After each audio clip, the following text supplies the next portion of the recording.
Hi, everyone.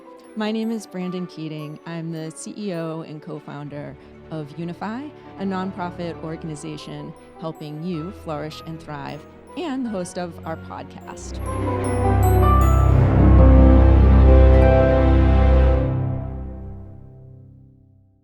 Today's conversation is about democracy, but not democracy in the abstract.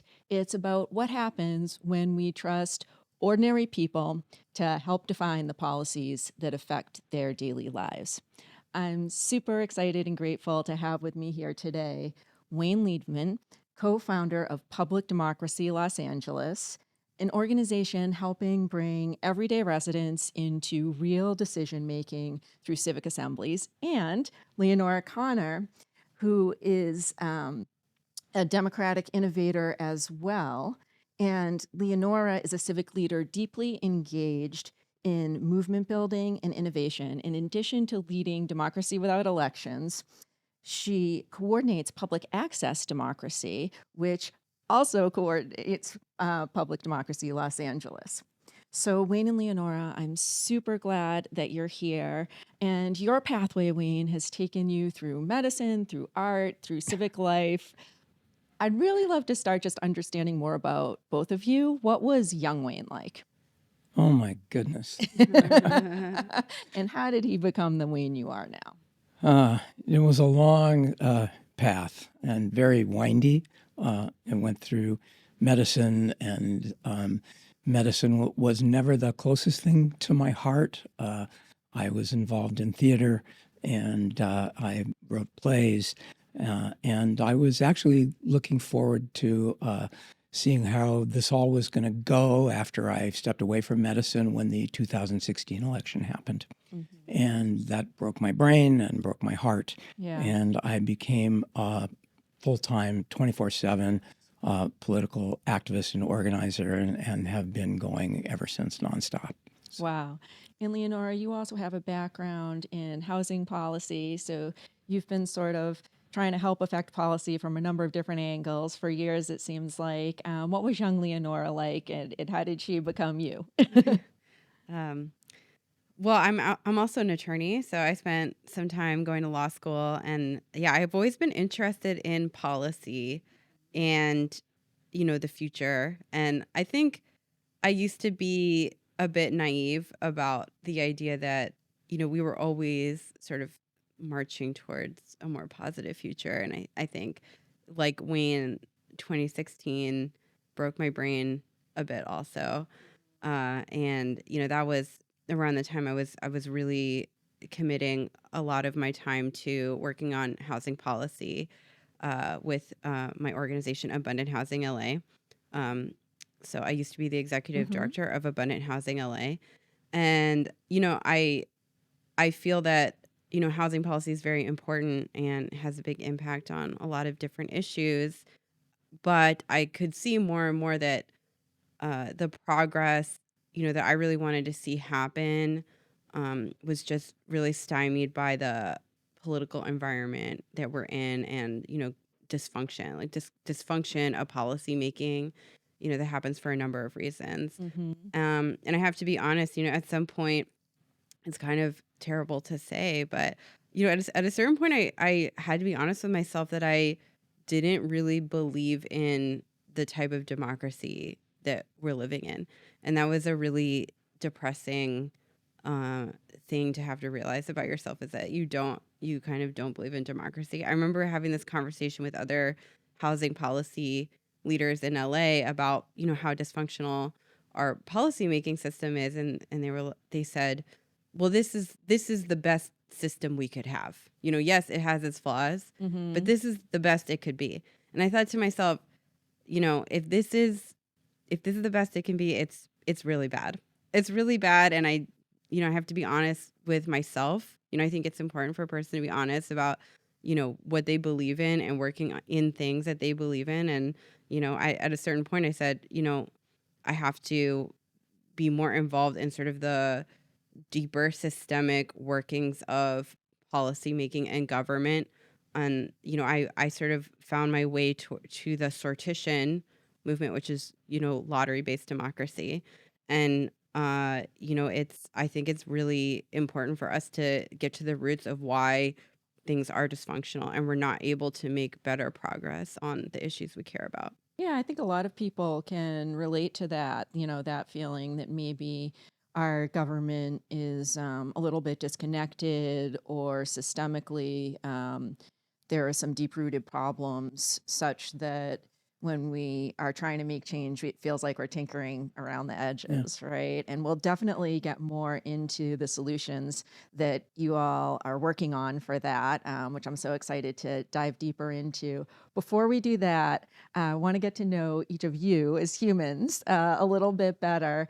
And as you know, one of the things that we focus on in YOUnify a lot is the idea of flourishing. And I'm curious for you personally, Wayne, we'll start with you. What is one thing that's challenging you when it comes to your own flourishing? And what's one thing that's helping you flourish and thrive right now? Well, the thing that helps is community and building communities. Yeah, I love that. Yeah. And so that's essentially what I do. What often is discouraging is, as we all are discouraged when we look around and we see all the problems and how everybody's at each other's throat. And it doesn't have to be that way. And everybody, it's just like the weather, like Mark Twain said, everybody complains about the weather, nobody does anything about it. Everybody complains about democracy, nobody does anything about it. Yeah. There is a way to fix things, and it's an act of radical imagination, and that's what lotteries are. And that's what gives me hope whenever I see somebody get it. Yeah. Yeah. I love that phrase, radical imagination. And I feel like that speaks to what you were sharing earlier, Leonora, about sort of the limitations of maybe current systems and current thinking, and how can we imagine beyond that. But same question for you before we get deeper there. So what's one thing that's maybe challenging your flourishing and one thing that's helping you flourish and thrive right now? Right. So I think the biggest challenge to flourishing, especially in this space, is working on something that is so long term. I think this is a radical act of hope that we're working on, but we don't necessarily expect to change all of government, for a very long time, decades, like, probably after our lifetimes.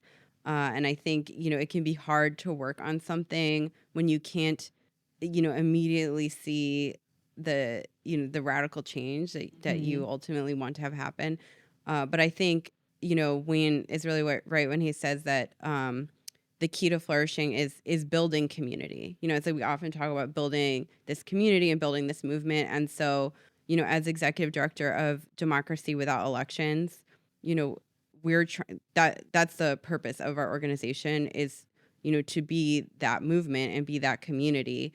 And how do you build that community when, like I said, it's, we're not seeing immediate results of our actions. So I think that's sort of a constant question that we have. And I think we've been finding ways that we can work on small, immediate things that, does have maybe not like the ultimate impact that we want, but, kind of like leads us to the larger movement that we want to see happen. And, also helps us come together and be that community, like have things to do together.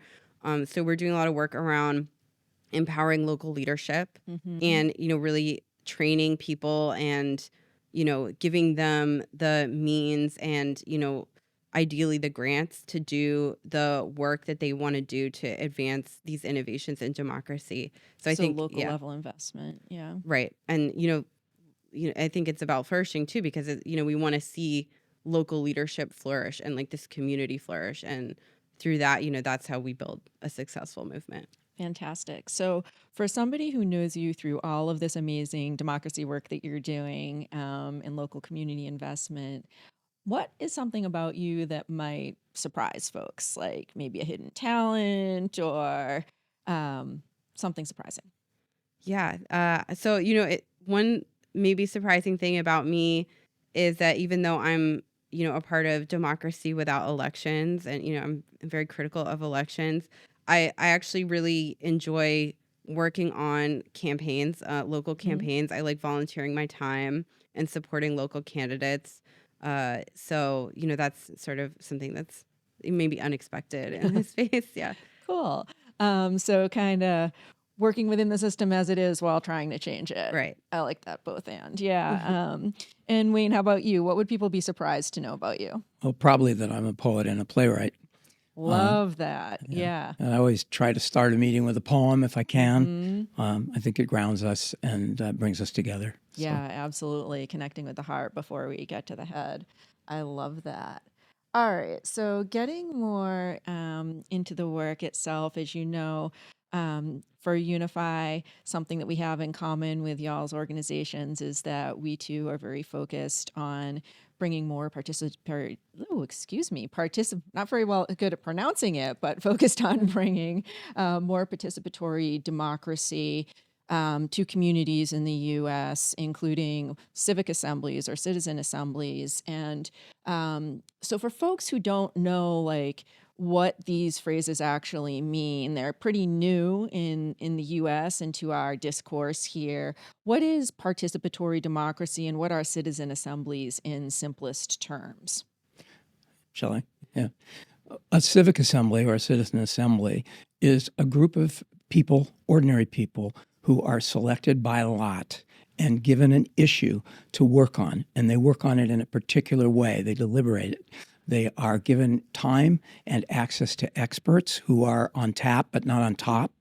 And then the conversation that people have is kind of like improv. It's getting to yes. It's a structured process to come up with policies. It's facilitated by content neutral people who are sitting at the tables to make sure that all the voices are heard. And amazingly, there have been over 1,000 of these processes in Europe, and now they're starting to mushroom up in the United States, which is so great. They come to quick, creative solutions to problems that often completely stump elected bodies. When I first heard about this, I was still fighting electoral battles. I had thrown my ladder against the wall, storming the castle of democracy, fighting my way up. Yeah. And it was as if somebody tapped me on the shoulder and said, Wayne, do you know at the end of the castle down the block, there's an escalator and it goes right to the top and you can just take that escalator. And that's what assemblies are. You used a phrase that I want to unpack a little bit. You said the subject matter experts that help the participants understand the issue are on tap, but not on top. That's right. Can you unpack that a little bit? There is a learning phase in every deliberation where whatever the problem is, experts, often from academia, come in to educate the panel about what the issue is so that they can talk about it intelligently and they end up knowing about it. But the experts are not in charge.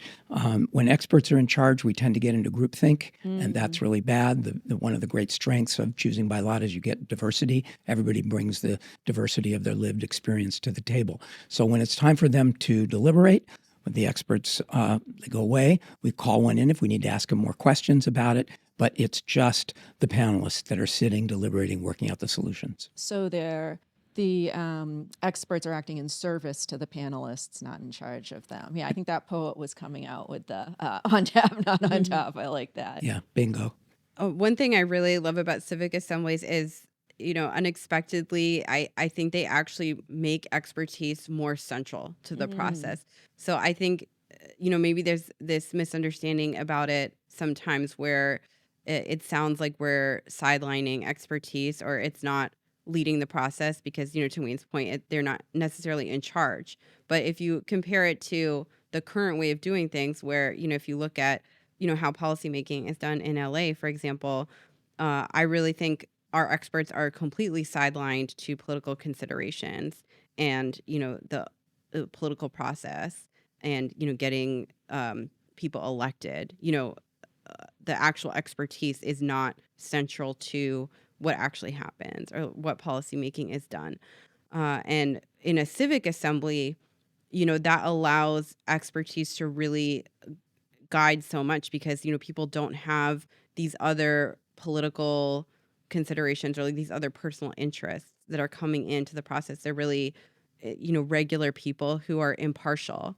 And I think, there's people underestimate the ability of regular people to, when given the time and the resources to learn and understand things, the reality is that regular people are very capable of understanding, complex and difficult things, and, and bringing in, their important lived experience into that, and making strong and impartial decisions and recommendations out of that. So yeah, let's dig into this time bit a little bit more. So I think many people have the experience of maybe seeing a town hall on television. Usually the part that they see is like the part where people are yelling and screaming or something dramatic has happened, or maybe going to a local town hall meeting. If anybody's ever been to a local government meeting, usually you get a couple of minutes and a note card to give your input, and it's maybe a couple of hours or maybe several hours on one day. Can you talk a little bit about how the civic assembly experience differs in terms of the time and the format, like what it feels like to a participant? Yeah, I'd love to talk about comparing those to town halls. I don't have good things to say about town halls. I've been to so many, and I'm telling you, I've seen, it's very common to see just people, harass others and our elected officials and just other members of the community in those town halls, with verbally just abuse people with like racism and, language of hate. And I'm not kidding. Like, I've seen multiple examples of, physical threats and physical violence. So I am not a fan of town halls. I don't think those are the way. A civic assembly is not just another town hall. It's not. I think maybe there's that misunderstanding sometimes, Yeah. because we just maybe don't have like the perfect language to talk about how radically different civic assemblies are, but they're not. I think one key difference is that it's focused on deliberation between people, and so there is that time and space for people to learn about the issues and learn about each other. And I think, if you see the many examples that have been out there, from Ireland and from other places in the US, you can see just how much people, when given the time and the opportunity, they are able to deliberate across like very polarizing issues. So how much time, I know they vary, but just to give the audience sort of an understanding, how much time or how would the format feel to a participant in a way that's different? Yeah. Do you want to jump in, Wayne? They vary. We're doing a couple of mini assemblies now in Los Angeles in conjunction with the Charter Commission. And these are mini assemblies, and they are one-day affairs. We're going to start at 10 in the morning, and it'll end at 5. And they'll be looking at one issue. They will be listening to the experts and deliberating, so you have the full process. Say a little bit more about what deliberating looks and feels like, if that's a word that maybe folks are unfamiliar with. It's a structured process. It's designed by the moderators of the assembly. So you go through a series of exercises, and you begin with, what are your values?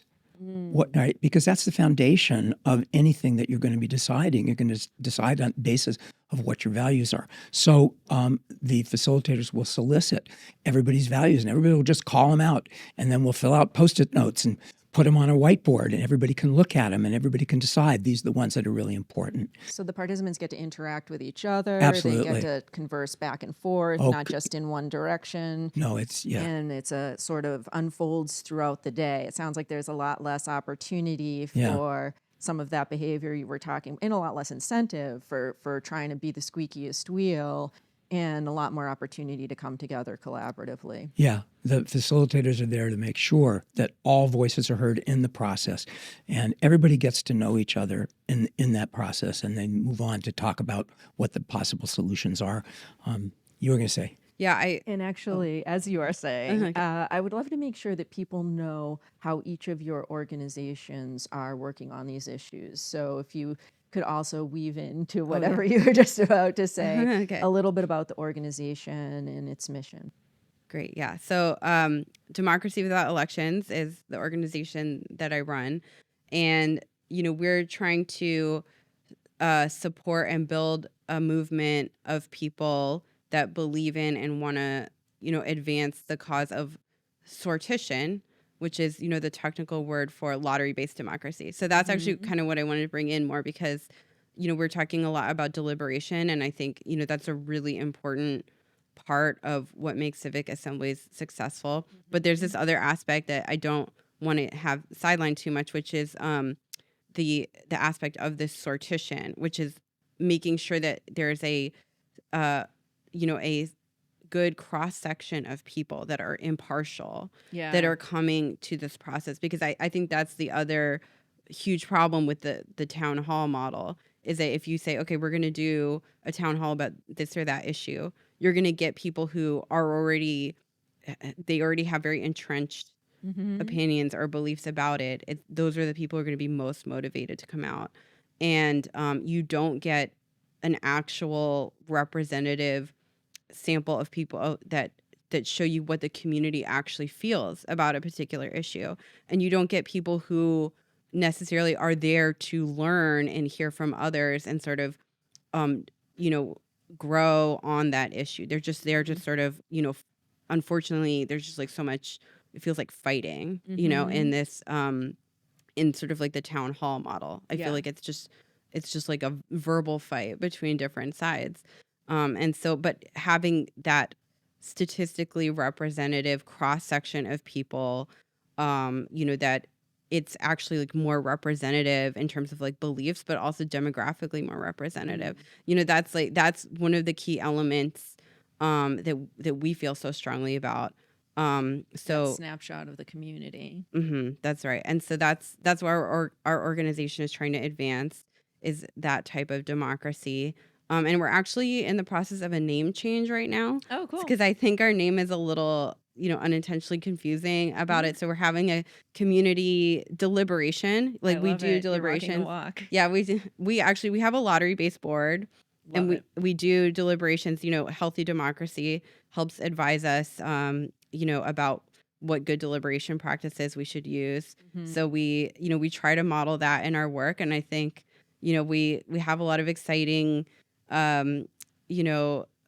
democracy related activities and local leadership opportunities coming up. So, and if people want to be a part of this name change deliberation, I definitely encourage people to check us out and get involved. Yeah, and we will put all the links below for folks who want to get involved with either organization. And Wayne, can you tell us a little bit more about PDLA? PDLA is Public Democracy LA, and we are an organization that works in the greater LA area to catalyze civic assemblies where we strategize, we educate, we organize, and we try to pull people in. And we really want to have people come to our website, publicdemocracyla.org, sign up to be on our mailing list, and we'll tell you about different events. We go out into the community. One of the wonderful things we do is model assemblies. You can actually, you don't have to wait to be picked by lot, which is a rare occurrence, but you can sign up to be on an assembly. And the mini assemblies we're doing also, we're letting people sign up. And among the people that sign up, we're choosing participants by lot.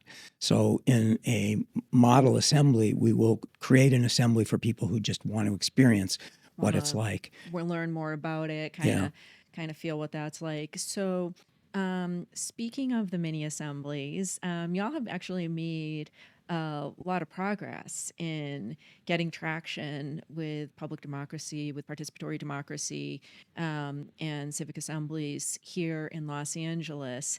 Can you give us the latest? Like, what should everybody know about what's coming? Well, it's really flourishing in LA. The Culver City Council has allocated $230,000, I think it is, for a full civic assembly on their budget, which is going to happen in 2026. We had one of the council people at a model assembly that we did. When you experience this, you become a believer for life, and he did, and he helped spark that. So that's happening. Around the charter, which is an issue that we're very involved in, there's actually 3 assemblies. There's the 2 mini assemblies. The first one was in December on the 13th. The next one is January 11th. And if this podcast airs prior to that, you can come and visit on January 11th and be in the audience and see what that's all about. I think it'd be too late to sign up for that. And then there is a full charter assembly that's happening in LA that will be happening in 2026, a little bit later on. So from nothing to 4 is pretty amazing. It's pretty amazing. Yeah. Yeah, you're really at the front edge of this wave of participatory democracy that's hitting the U.S. Yeah, Absolutely. that's what it feels like. And that's Yeah. what local leadership can accomplish, so that we need so much more of this kind of thing across the country. But it's so great to see what's happening in Yeah, LA. and it's happening all over the country. LA is Yeah. not the only place That's true. where this is going on. Yeah. So if somebody is sitting, watching, or listening to this right now, what's just one thing, something easy they could do if they're thinking like, I would really love to get more participatory democracy or any participatory democracy in my local community? Well, I would definitely recommend that they sign up with Democracy Without Elections as a first step. I think we make it really easy to support democracy in your own community. We have a library of resources. Like kind of quick start guides. Oh, nice. And I think we're just a very supportive community. So people come and they're like, how can I meet with my city council? Or they might bring questions like that, and we have a lot of people ready to help share their experience and just sort of provide easy, simple things that people can do. Amazing. And again, we'll put all those links below. Also want to invite everybody who's watching to please like and subscribe. That really helps us share this kind of information further. So that's another easy thing you can do right now, actually, to help more people know that that participatory democracy is happening in the U.S. and something they can get involved with. So if each of your visions comes to fruition, what does civic life or engaging with government, making policy, what does that start to look and feel like for people in Los Angeles and beyond? Most of the policies we get now have very little to do with what people actually want. They have to do with the moneyed interests that are supporting and so on. So, my goodness, what would happen if what people wanted and saw and would enable them to flourish, what kind of things with immigration, what kind of things with healthcare? Can you imagine how wonderful it would be? Most of the people in the country support more health care. But if we had assemblies that were more contributory, then we would get that. And on down the line for all of the issues that are important to you and me as ordinary people who are just living our lives. We want people to do better. Yeah. Yeah. So really reflecting the preferences of everyday Americans more accurately. Yeah. It would just set aside all of the stuff that we don't like about elections, all the partisanship, all the stuff about being at each other's throat, all of the horse race journalism, all of that, all the money, all of that stuff that have so corrupted our process. That is not a part. That's an assembly sits at a table apart from that. Yeah. Yeah. But can coexist with elections as well. Right? Absolutely. Right now, the assemblies are advisory, and the Redistricting Commission reached out to us. They did not have enough time to work on the charter in LA, and they were not successful as they wanted to be in reaching out to people. And they said, could you help us? Could you maybe do some civic assemblies? Maybe that would be a really good way to go. So people more and more are seeing that. I just had a conversation with a former LA City councilman, and I was telling him about what was going on. He said, oh, yeah, I know about civic assemblies. I love that. That's just so great. It's really good for people who are in government now to know about, because it actually helps them do their jobs better. Absolutely. Yeah, I know one of the most, I think, interesting things that I learned about in my journey of learning about civic assemblies was, how Ireland had early on used civic assemblies or citizen assemblies for some of the most divisive issues in the country, which really helped unstick those issues for politicians who were stuck. And our time has absolutely flown by. But Leonora, I want to give you the last word on what the hopeful future looks like if your vision comes to fruition. Okay, thanks. So I think it's so hard to imagine a world where it feels like your participation in government really matters. Yeah. Most people, I think it's fair to say most people feel like their actions and their votes don't make a big difference. And I think that's a fair feeling to have in the reality of the environment. But, government that involves sortition and civic assemblies, that's one, we can see all these many other examples from history and across the world where people really do feel like they are directly making a difference, and they're very empowered to share their voices and get involved in issues. So I think that's one really important thing. And then the other is just, a functional policy making process. Wow, like I feel like even that is so hard to imagine. But Sounds radical. Right? yeah, can you imagine like actually making progress on these issues that affect our lives and affect our society and affect, equality and, and well-being and our future? That's sort of the vision that we believe in. So. Amazing. Well, thank you both so much for joining me today. I'm really inspired by everything that you're working on. Thank you all for watching and listening. Again, all the links to connect with these folks will be below, as well as the links for our Write the Future campaign, which is another way that you can be a part of imagining and taking concrete steps forward on impacting the policies that affect our daily lives. So we'll see you next time. Thanks so much, guys. It's such a pleasure to see you again.